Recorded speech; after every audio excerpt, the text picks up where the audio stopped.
So growers were sort of skeptical, yeah, okay, it's a money-making thing to say that bees contribute to pollination. So SAMAC says, well, let's get data. From Taki. So, Hannelie, welcome. Let us know your background and what are you doing at the moment? Hello, Warwick, and to everybody looking or listening. Yeah, it's an honor. I think if we go back, let me first say that I studied at tax. I did my master's and then my PhD with Sue Nicholson, and we got involved in honeybees. And as a matter of fact, yeah, it was a very interesting journey looking at aloes and the floral rewards of aloes, and of course the effect of that on honeybees. And one thing led to another. At the moment, I am an extraordinary lecturer at the University of Pretoria, but doing mostly pollination consultation work for a very nice blueberry company, United Exports. And I also do a lot of focused research for SAMAC, the macadamia industry. Right. Yeah, and 20 years ago, I met Warwick because we always supported his shop. Students had Yes, to drive up and down to Centurion. that's right. I remember when I was delivering to you guys as well on the odd occasion, urgent stuff on a Friday afternoon and trying. How are you finding the benefit around that with the macadamians then? So for macadamias, we actually, everybody knows there's a nice nectar flow and a honey crop to be had from macadamia pollination. So growers were sort of skeptical, yeah, okay, it's a money-making thing to say that bees contribute to pollination. So SAMAC says, well, let's get data, live by data. And I investigated four of the main or more important cultivars that's being planted in the Mpumalanga area. And I found that bee pollination actually improved yield, crop yield, the size of the nuts, the weight of the nuts. And yeah, so it's just beneficial to have pollination. Yeah, The same goes for blueberries, apples, fruit. Bees both. contribute to size and weight. Yeah, And yeah, it's getting that when is enough, when you have to have more. So that's always a crop related answer or question, I would say. You can't say in general we need to have 10 hives for every crop. right. Some need less, some need more. But that yield is affected by honeybee pollination is a given, definitely for macadamias and blueberries. If Can you I ask want you? research, I mean that that's how I can tell. Well, that's exactly what you've been doing, isn't it? I mean, you've been doing that. What macadamians has been how many years? I think it's a relative young industry in terms of time. I would say 15 years plus, maybe. I think that's quite a bit.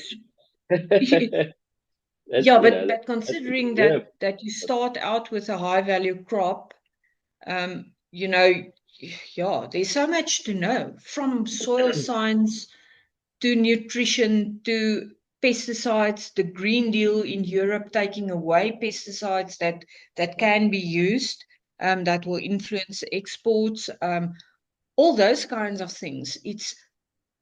You always need to invest in research to sort of stay in time with what's happening globally. yes, yeah, yeah, Yeah.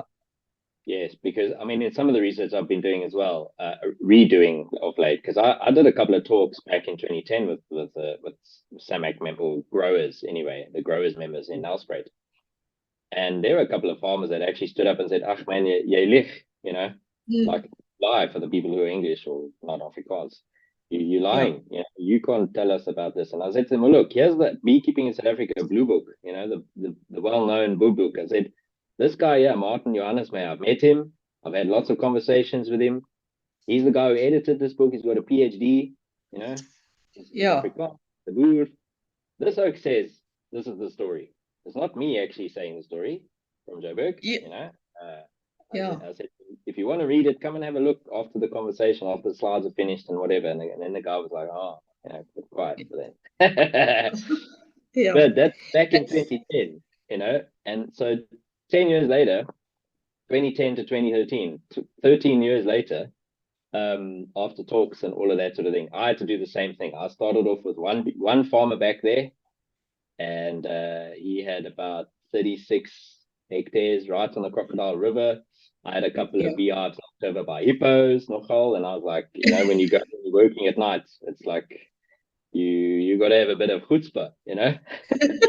Crocodiles, it's hippos, it's snakes, it's all sorts of things you got to look out for, and then you still got to look out for the oaks who might want to, you know, vandalize your stuff or hold you up Yeah. or you know, hijack you, etc. in the evening because you're working at night. So, and it was a 3.5 hour trip there, 4 hour trip, and then do the bees in the afternoon, and then sometimes I'd have to drive back still the same day. It was hectic going, but I found that it was really rewarding because he the chap I was working with actually is very well connected in that area, and he's got like a wedding venue there, and he actually owns the driving range in Nelspruit. Oh, yeah. Anyway, so he on occasion would say, you know, you can stay over with us, you know, come and kay it, and you don't have to go back the same day and also maybe pass out on the way, you know, back there because you're so tired. I mean, I used to lose about 3 kilograms, 4 kilograms of weight, all my fluids in that day. Yeah. All Yeah. my hydrate, all my fluids would go in that day. 2 to 3 kilograms in a day I'd lose because you're Yeah. sweating so much, you know, in the heat. Yeah. It gets hot, you Well, know. that's actually good to remember if you want to go to a function and you can't fit in a dress. Go and do some beekeeping. Yeah, walk around with a BC dot for a couple of hours in 36-degree heat. Yeah. But Yeah. yeah, man, you know, so I and then opposite him on the other side is the lemon orchard, which he also owned in that area, which I think was a bit different in that space because a lot of the guys were doing macadamias and citrus, but not lemon. You know, doing oranges. In those days, we're talking 2010, 2013. And he said to me that not only did they have a bumper lemon crop that first year I put my colonies on there, said he had his best lemon crop he's had since he's been growing lemons there, which was about 10 years in that orchard. Okay. Wow. But he said that his macadamians were also better. Now, Yeah. I kept being told by a couple of people in the industry that were a little bit more ahead of me in experience, many more years ahead of me in experience, I'd say in some cases. You don't get much honey on macadamians, and yeah. So I was saying, I mean, back then in those days, the guys, you know, a lot of the beekeepers that had tried the macadamian thing said, you don't get any honey off of it, and there's no benefit. And the farmers all were saying there's no benefit. And I'm like, well, here's the blue book again, and I said, and I'm going to try with this guy, and let's see what happens. And he said, yeah, you know, they had a fantastic lemon crop, which was unexpected because we weren't on the lemon orchard, but they were not far away. They were about 500 meters away. And for his macadamians, he said, you know, a good year. It was a strong year. One of his top years. Wasn't his best year, but he said it was one of the strong years.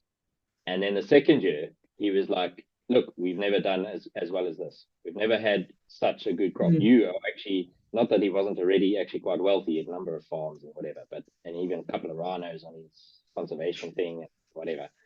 But he said, you've made us a lot of extra money this year. And I'm like, fun enough, you know?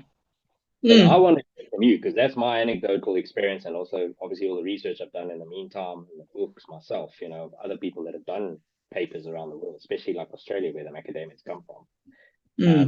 I'd like to hear from you, like what I know we were going to talk. We're still going to talk about blueberries. I still want to talk about blueberries, but I'm really keen to also talk about macadamias because so many guys said to me from Southern's beekeepers and even Northern's in those days, Northern's wasn't even really around.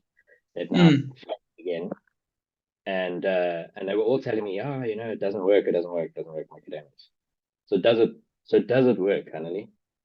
It does work. And Hallelujah. Yeah, great. Hallelujah. We recently had, well, SAMAC organized the International Macadamia Symposium in Durban, and I was privileged to talk about pollination. And I can tell you it's been proven. Bees contribute, and the growers are buying into it. And again, it's becoming, because pollination is such an investment money-wise. I think it gets back to that. What technology can we use to make sure that the bees are up to standard? Because if you're talking about a couple of million rands of investment in pollination, you would think you need to prove to the guys, listen, it's working. And they are doing it. So the proof is there. The scientific evidence is there. So nobody can actually contradict it anymore. So at least now you can say there's a publication showing it. So have you guys done that? That's fantastic. I mean, have you guys got that available? Is that something that can be publicly accessed? Yes, I think I will send you a link that you can use. The SAMAC is normally bringing out a journal, and it's available on there. All the research is being published, so I'll give you a link that you can use. Thank you. That's excellent. I'll put that in the notes, in the description of the notes of the YouTube video as well, which will be phenomenal. Thanks. Yeah, I mean, so SAMAC, just for people that don't know, is the South African Macadamia Growers Association, right? Something like that. Yeah. So awesome. So, but in a nutshell, excuse the pun, macadamia nuts. Clever. What's also quite lekker is like, what also is lekker is that we've, South Africa as a country, as a producing country, has now overtaken Australia as the world's largest producers, right? Yes. Which is also yeah. That's the kind of thing that like blows my mind. When I came across that when I was doing my research a couple of months ago, for some newsletters and that, I realized, well, hang on a sec, somewhere along the line, I might have had a little bit, like even if it's 0.001% impact on this in South Africa by what I did in 2010, 2013, those days, and what Savia has done now and Samic's done now with this roadshow that you guys have just done. And I thought to myself, if that's what can be possible, and I know a lot more ground, a lot more hectares have been planted and all that sort of thing too. But I imagine that there has been a role by the beekeepers and the farmers that have collaborated in also adding an additional yield. And I mean, so I know this is a bit difficult with macadamias because of the cultivars and the way the planting works and all that sort of thing. But can you give us a baseline of what the yield difference is? The increased yield, a baseline one? I know it can vary in max a lot. It can vary, and I think if we talk about weight, we can talk about a more than 20% increase. Really, okay. It can be that much. Okay. So depending on the varieties. Yeah. And it seems that macadamias do need cross-pollination. So not only one line, but multiple, and that bees go to all of them, but they may prefer some, and that's something that my research of the past season, it's not being written up yet, but I've looked at bees and which cultivars they prefer. So there's one that I know that bees prefer more than the others. But I still need to write that up. So that will probably be available next year. It's November, so next year. Okay. But if you put the link, you can actually look at the research that I have written up for SAMAC, and you will see the influence that bees can have. In certain varieties, there's a 2 millimeter increase in size with and without bees. And so it's very difficult to put it to average it out, but at least 2 millimeters. And if every nut is 2 millimeters bigger with a bee, then it means it's also heavier with bees than without. more as well. Yeah. And then I mean, I know there's a hell of a drop off. What do they call it? It's like a lot of on your pet, is it the pestules or something? The line of a raceme of flowers. I mean, you end up out of like 50 or something flowers, 50 to 80 flowers or something like that. You only end up getting maybe 5 or 10 nuts, right? Something. Yeah. So really poor, Yeah. really low nut to flower to nut conversion, right? But with bees, you can get an extra 2 or 3 of those per raceme. It's you're in pound seats, or dollar seats, whichever currency you choose, Bitcoin. Yeah. Yeah, so I just sent out an avocado newsletter actually with the same thing, and the same research I'm finding there is what you've mentioned, which is they operate best with cross-pollinating, and certain cross-pollinating varietals work better with the bees and others as well, which is also really interesting. But I mean, up to 20% is phenomenal. I know Australia was talking about 12, 14. I know that Blue Book talks about 15, up to 15, 17. So 20% is even better. And I think that we could probably, with a bit more, with this data you're talking about getting, and maybe in your research that'll come out next year, 20% is not out of the ballpark. Getting 20% would be phenomenal for people. Yeah. I actually met a grower. He was supposed to be retired, and then he decided now he's going to buy a farm. And he said, if you can show me that anything that you recommend to be changed can contribute to 20% success, then he'll do it without blinking an eye. He just wants the data. Whether it's adding 10 milligrams of sulfur to whatever, for whatever reason, and it works or ends up giving you 20% more leaves on a plant, he will do that. And he gets that knowledge based on his years in mining. That if some sort of 20% seems to almost to be a golden number to make a what do you call it, a vince. Sorry, my English is gone. I've used up all my English. To make a to make a profit. To make a profit, right? Okay. Yeah. It's that like you say, it's a magic number of being able to go like, then I'll make the decision to make the change or to implement the thing. Is a 20% figure. Yeah.